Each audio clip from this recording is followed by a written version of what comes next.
السلام علیکم ورحمۃ اللہ وبرکاتہ۔ بسم اللہ الرحمن الرحیم۔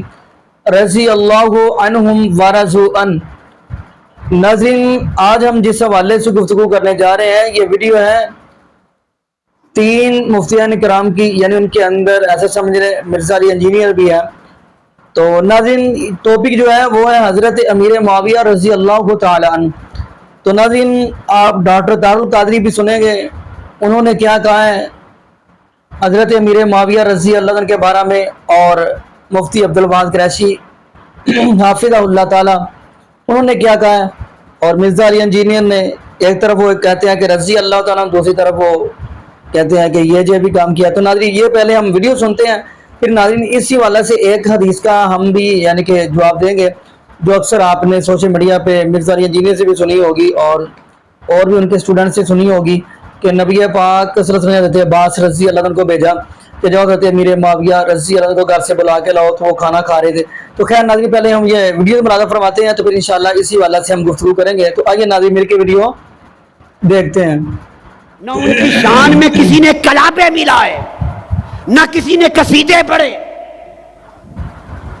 نہ ان کے لیے جلسے جلوس کیے، نہ ان کی شان میں ترانے بلند کیے، نہ ان کے جھنڈے اٹھائے، نہیں۔ 1300 سال کا اہل سنت والجماعت کا ذخیرہ علم متفقہ، جس پر اختلاف نہیں ہے۔ میں ذمہ داری سے کہہ رہا ہوں، کتابیں پڑھیں، کھنگالیں کتب کو، علم کے سمندر میں غوطہ زنی کریں، آپ کو پتا چلے 1200-1300 سال میں اصول دین اور اصول عقائد کے اور اصول فقہ کے کسی ایک عالم اور فقیہ اور امام نے ان کا دفاع نہیں کیا، ان کے طرز عمل کی توثیق نہیں کی، ان کے قصیدے نہیں پڑھے۔ ہر ایک نے متفقہ طور پر ان کے طرز عمل کو خروج کہا، بغاوت کہا، اور مولا علی المرتضیٰ کو حق پر کہا، والحق کان بید علی۔ ہر ایک نے لکھا، مگر ساتھ کہا خبردار آپ کا حق نہیں۔ ان کو مجتہد خاطی کہا، یہ ان کا اجتہاد تھا، وہ خطا پر مبنی ہے، معاملہ اللہ پہ چھوڑا، اور صحابہ کرام میں شامل ہونے کی باعث کف لسان کو حکم دیا کہ کوئی انہیں کافر نہ کہے۔ میرے لفظ سنیں، کتابوں میں لکھا ہے کہ انہیں کافر نہ کہا جائے، انہیں فاسق نہ کہا جائے، تکفیر نہ کرے، منع ہے، حرام ہے، تفسیق نہ کرے، منع ہے، لعن و طعن نہ کرے، لعنت نہ بھیجے، منع ہے، حرام ہے، سب و شتم نہ کریں، گالی گلوچ نہ کریں، حرام ہے۔ 1300 سال سے ائمہ دین تو یہ کہہ کر دفاع کرتے رہے ہیں کہ لعن طعن نہ کریں، سب و شتم نہ کریں، ان کو کافر و فاسق نہ کریں، زبان بند رکھیں۔ یہ عقیدہ کہاں سے نکل آیا؟ لوگ زبان بند کرواتے رہے 1300 سال تک ائمہ، اور آج یہ عقیدہ کہاں سے آیا کہ آپ ان کے جھنڈے اٹھا لیں اور ان کے نعرے لگائیں، اور مسجد بجائے مسجد علی رکھنے کے ان کے نام پہ رکھیں، اور ان کی شانوں پر ترانے اور قصیدے گائیں، اور ان کے جلسے کریں، اور ان کے عرس منائیں، اور یوم میلاد منائیں۔ خدا کے لیے مجھے بتا دو، 1300 سال میں یہ عقیدہ میں نے اپنی زندگی میں نہیں دیکھا۔ نہ اہل سنت والجماعت جو بریلوی مکتب فکر کہلاتا ہے، نہ ان کے ہاں دیکھا، نہ اہل سنت والجماعت میں جو علماء دیوبند ہیں، دیوبندی مکتب فکر، نہ ان کے ہاں دیکھا۔ یہ سن لیں، میں ضمانت کے ساتھ کہہ رہا ہوں، نہ اہل حدیث مکتب فکر میں دیکھا جن کو سلفی کہتے ہیں، نہ حنفیوں میں دیکھا، نہ مالکیوں میں، نہ شافعی میں، نہ حنبلی میں، نہ مقلدین میں، نہ غیر مقلدین میں، نہ اشاعرہ میں، نہ ماتریدیہ میں، نہ علماء میں، نہ صوفیاء میں، نہ محدثین میں، نہ فقہاء میں۔ 1300 سال میں صرف ایک ہی عقیدہ رہا کہ غلطی پر تھے، ان کا طرز عمل خروج تھا، کسی نے بغاوت کہا، کیوں کہ خلیفہ راشد کے خلاف نکلے تھے، صرف اتنی بات۔ مگر چونکہ عمل سخت ہے، ساتھ کہہ دیا خبردار، لعن طعن نہیں کر سکتے، سب و شتم نہیں کر سکتے، معاملہ اللہ پہ چھوڑا، زبان کو بند رکھیں، ہر صحابی کی تعظیم کریں، ہمارے اوپر واجب کر دیا عقیدہ تو یہ تھا کہ چپ رہیں، تم نے اپنی چپ توڑ دی اور نعرے لگا کر بالواسطہ مولا علی اور مرتضیٰ کے بغض کو پھیلانا شروع کر دیا۔ اب آج حضرت امیر معاویہ، میں خود رضی اللہ تعالیٰ عنہ کہتا ہوں، میں سب و ستم کو حرام جانتا ہوں، کف لسان کا عقیدت میرا وہ عقیدہ ہے جو 1300 سال سے ائمہ اور اکابر اہل سنت کا کتابوں میں ہے۔ ہم زبان بند رکھتے ہیں اور تم نے زبان کھولی، کھولتے مولا علی کہنے میں کھولتے تو بات تھی، ایمان تھا۔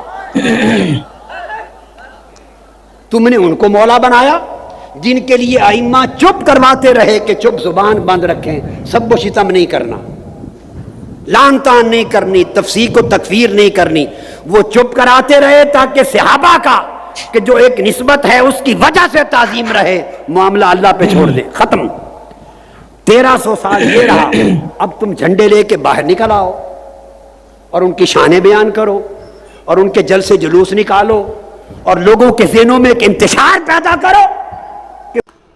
حضرت معاویہ رضی اللہ تعالیٰ عنہ اگر بخاری کی حدیث کے مطابق جنتی لشکر میں شامل تھے تو ان کو عمار بن یاسر کی حدیث کے مطابق جہنمی کس طرح کہہ سکتے ہیں؟ کس نے کہا جی ان کو جہنمی؟ آپ کے دل میں اگر وہ حدیث کھٹکتی ہے اور آپ خود اس سے جہنمی کا رزلٹ نکالتے ہیں تو یہ آپ کا وبال ہے۔ ہم نے تو جب بھی بیان کیا تو اس کو ایکسپلین کیا کہ صحیح بخاری میں حدیث ہے 2812، عمار کو ایک باغی جماعت قتل کرے گی، عمار انہیں اللہ اور جنت کی طرف بلائے گا، وہ جماعت اسے دوزخ کی طرف، آگ کی طرف بلائے گی۔ یہ نہیں ہے کہ وہ جماعت جہنم میں ہے، یہ تو بات ہی نہیں ہے۔ وہ تو دنیا میں کئی اعمال ہیں جو جہنم میں لے جانے والے ہیں۔ اگر کوئی شخص جھوٹ بولتا ہے تو میں اسے کہوں گا یہ جہنمی ہے، میں یہ کہوں گا کہ یہ جہنم کی طرف بلانے والا کام کر رہا ہے۔ عین ممکن ہے اسے توبہ نصیب ہو جائے، عین ممکن ہے اس کی نیکیاں اس کے گناہوں پر بھاری ہوں۔ یہ آپ کو کس نے رائٹ کیا ہے کہ کسی کا آخرت کا فیصلہ کرے؟ میں نے ہمیشہ کہا ہے یہ تو حضرت معاویہ تو صحابی ہیں، عام انسان کی بھی آپ جنت اور جہنم کا فیصلہ آپ یہ اللہ پہ رہے کہ وہ معاملہ کیا ہوگا۔ رہ گیا حضرت معاویہ کا، تو اس کے حوالے سے میری کی ایک ویڈیوز ریکارڈ ہے، ابھی پچھلے دنوں بھی آپ کو پتہ ہے وہ انڈیا کے بہت بڑے اسکالر ہیں سلمان ندوی صاحب، ورلڈ لیول کے اوپر ایک علمی شخصیت ہے، انہوں نے میرے اوپر ایک اعتراض کیا اور انہوں نے مجھے یہاں تک اس ویڈیو میں کہا کہ یہ قرآن کی تحریف کرتا ہے۔ قرآن نے تو رضی اللہ عنہ یا اہل ایمان کی جو نشانیاں بتائی ہیں وہ جن میں موجود ہیں صرف انہی صحابہ کو رضی اللہ عنہ کہنا چاہیے، تو سب کو رضی اللہ عنہ کہتا ہے، اور ان کا اشارہ امیر شام کی طرف ہی تھا، کیونکہ اس معاملے میں وہ بڑے ایک سخت سٹانس رکھتے ہیں خلافت و ملوکیت کے حوالے سے۔ اس میں بھی ہم نے، میری آلریڈی اس کے اوپر ویڈیوز ریکارڈ تھی، ہم نے اس کے ساتھ جوڑ دی کہ میرے بھائی آپ سمجھیں کہ ہم نے ہر اس شخص کو رسپیکٹ دینی ہے جس نے حضور علیہ السلام پر ایمان لایا اور اس نے کلمہ پڑھا، باقی اس کے جو اعمال ہیں ان کا معاملہ اللہ کے سپرد۔ لیکن اس بنیاد پہ یہ بھی نہیں ہو سکتا کہ انہوں نے اگر کوئی غلط عمل کیا تو ہم اسے ہائی لائٹ نہیں کریں گے، اس لیے کہ وہ تو ہماری حدیث کی کتابوں میں ہائی لائٹ ہوئے ہیں، کئی تو قرآن میں ہائی لائٹ ہوئے ہیں۔ اب جب قرآن میں یا حدیث میں کوئی چیز ہائی لائٹ ہوئی ہے اس کا بیان کرنا توہین نہیں ہوتا، توہین ہوتا ہے کہ اس کے بعد پھر ان پہ گالی گلوچ کیا، تو ہم اس کے حق میں نہیں ہے۔ رہ گیا آخرت کا معاملہ۔ حضرت معاویہ رضی اللہ عنہ رسول اقدس صلی اللہ علیہ وسلم کے ساتھ بڑے تعلق میں حج کے موقع پہ رسول اللہ صلی اللہ علیہ وسلم کے بال مبارک کاٹنے کی باری آتی ہے، حلق کرانے کی۔ حضرت معاویہ کو بھی ایک بال ملے ہیں، ناخن کٹے ہوئے حضرت معاویہ کو ملے ہیں۔ انہوں نے اپنے ساتھ ایک چھوٹی سی اس زمانے کی قارورہ باٹل میں رکھے ہوئے ہیں، حضرت معاویہ نے سنبھال کے رکھے ہیں۔ رسول اقدس صلی اللہ علیہ وسلم کے انتقال کے بعد حضرت اماں عائشہ کے پاس ایک عرصے بعد حضرت معاویہ تشریف لائے۔ معاویہ کیسے آئے؟ اماں جان خواہش لے کر آیا۔ ام المؤمنین پوچھتی ہیں کیا خواہش؟ بیٹے آتے ہیں، ماں سے بڑے راز اور نیاز سے بات کرتی ہیں اور ماں ان کی بات مانتی ہے۔ آپ ہماری اسلامی اماں ہیں، میری بھی ایک درخواست مان لیجئے۔ بولیے۔ کہ وہ چارپائی جس پر رسول اللہ سوتے تھے، حضرت ابو بکر عمر سمیت رسول اللہ کا جنازہ مبارک اسی پہ اٹھا تھا، آپ جو مانگتی ہیں لے لیں، وہ چارپائی مجھے دے دیں۔ کیا مانگنا اور کیا لینا؟ حضرت معاویہ وہ چارپائی لاتے ہیں، ملک شام میں وہ چارپائی حضرت معاویہ کے جنازے کے لیے وہی چارپائی تیار رہتی ہے. وفات کی باری آئی، فرمایا یہ میں نے اپنی پوری زندگی کی جمع پونجی سجائی ہوئی تھی، یہ ناخن اور بال رسول اللہ کے ہیں، یہ میرے کفن میں میرے چہرے پہ ڈالنا، اسی چارپائی پہ جنازہ اٹھانا جس پر حضور کا جنازہ اٹھانا. لوگوں نے حضرت معاویہ کے بارے میں آدھے سچ بولنا شروع کر دیے. میں پورے جھوٹ کی بات نہیں کرتا، آدھے سچ. جی یہ ہوا تھا، اجی یہ ہوا تھا، اجی یہ ہوا تھا، جی پورا ہوا تھا، پوری بات کریں. پوری بات نہیں کی جائے گی. ایک بندہ مجھے کہنے لگا ایک حدیث سناؤ. میں نے کہا جی بڑے شوق سے، ہم تو حدیث سننے کے لیے بیٹھے ہیں. ہو حدیث، بسم اللہ سناؤ. معاویہ اللہ کے رسول کے پاس آئے تھے، حضور پاک نے فرمایا تھا معاویہ شادی نہ کرنا، تو معاویہ نے نہیں کی. مرنے کے قریب ہو گئے، وفات سے پہلے حکیموں نے کہا شادی کر لے ورنہ تو جلدی مر جائے گا. معاویہ مجبور تھا، کرتا کیا نہ کرتا، شادی کر لی. شادی کی، بیٹا یزید پیدا ہوا، اس نے آل نبی کو ذبح کر دیا.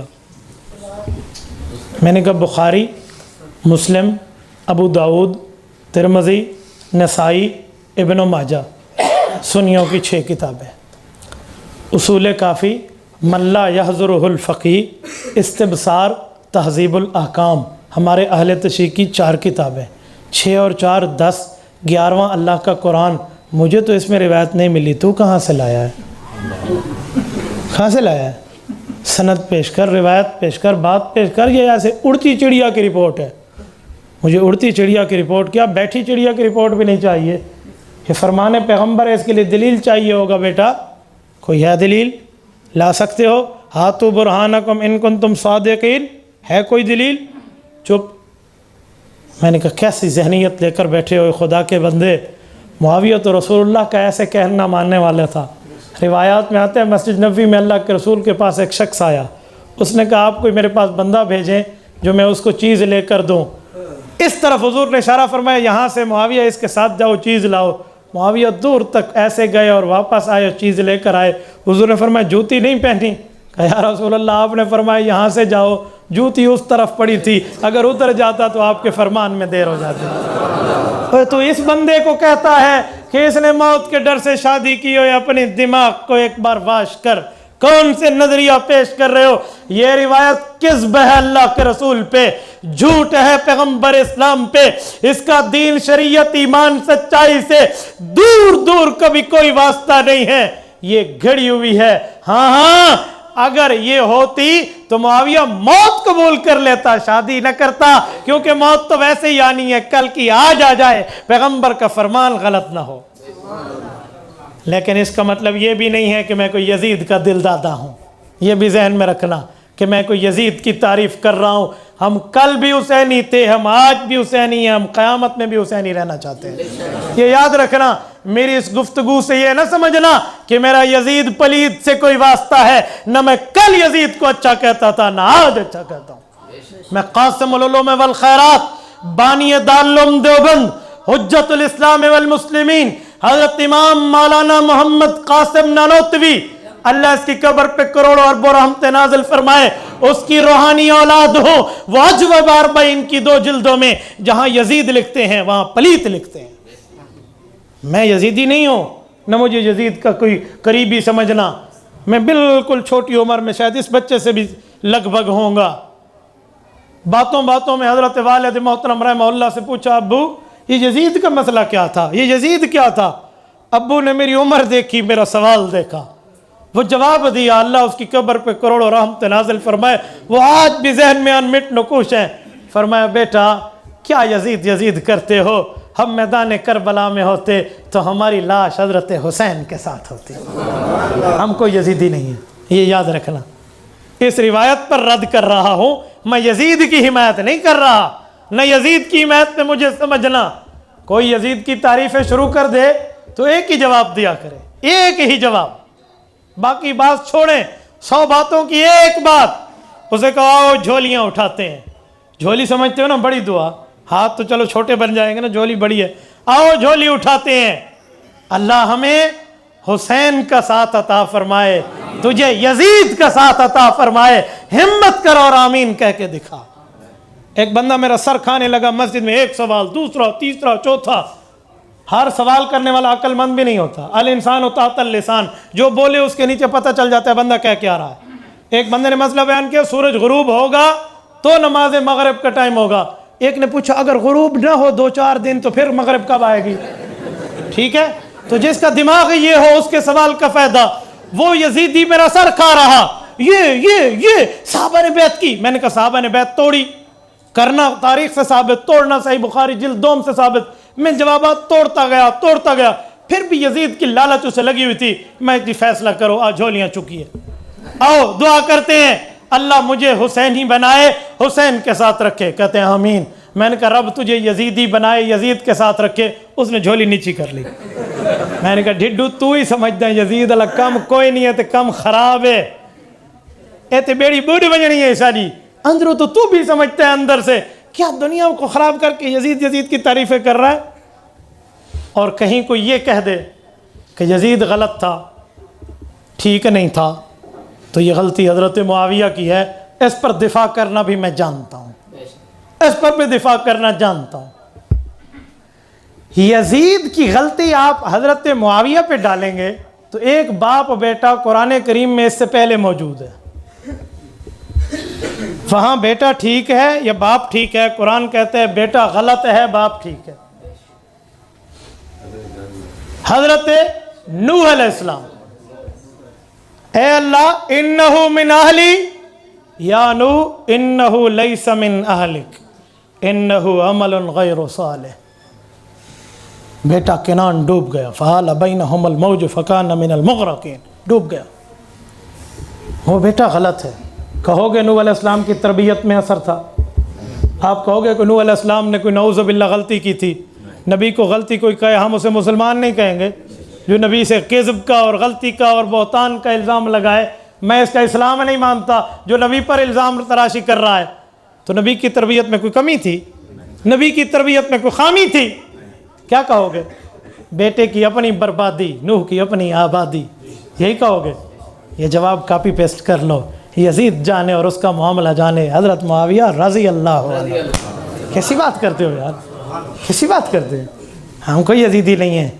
بیٹوں کی غلطیاں اگر باپ پر ڈالو گے تو بہت سے معاملات میں پھر سوال کھڑے کر دوں گا، پھر ان کا جواب آپ کے بس کی بات نہیں بنے گا. خالہ جی اور پھپھو جی کا گھر کا کام نہیں ہے دین کے معاملے میں. جی ناظرین، آپ نے یہ ویڈیو ملاحظہ فرمائی.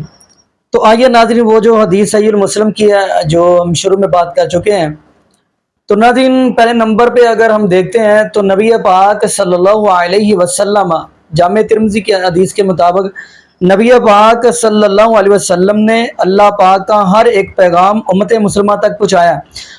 یعنی پھر نبی پاک صلی اللہ علیہ وسلم نے آپ کو قضائے حاجت میں کرنے کے لیے کیسے بیٹھنا ہے وہ بھی طریقے بتائے ہیں، اور بولو براز کے طریقے بھی بتائے ہیں، کنگھی کیسے کرنی ہے وہ بھی طریقے بتائے ہیں، جوتے کیسے پہننے ہیں، پہلے کون سا پہننا ہے بعد میں کون سا پہننا ہے وہ بھی بتائیں، کھانا کیسے کھانا ہے، ہاتھ کس ہاتھ سے کھانا کھانا وہ بھی نبی پاک صلی اللہ علیہ وسلم نے بتایا.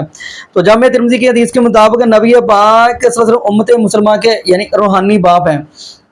تو ناظرین وہ جو حدیث ہے صحیح مسلم کی کہ اکثر یہ کہا جاتا ہے کہ جی نبی پاک صلی اللہ علیہ وسلم نے حضرت عباس رضی اللہ عنہ کو بھیجا کہ جاؤ حضرت امیر معاویہ رضی اللہ عنہ کو بلا کے لاؤ. تو حضرت امیر معاویہ رضی اللہ عنہ کھانا کھا رہے تھے، پھر بھیجا پھر کھانا کھا رہے، پھر بھیجا پھر کھانا کھا رہے. تو نبی پاک صلی اللہ علیہ وسلم نے فرمایا کہ امیر معاویہ تیرا پیٹ نہ بھرے. تو اتنی سی بات ہے یعنی کہ وہ حدیث کے اندر، تو اس کو بڑھا چڑھا کے کیا کچھ کر لینا، استغفر اللہ.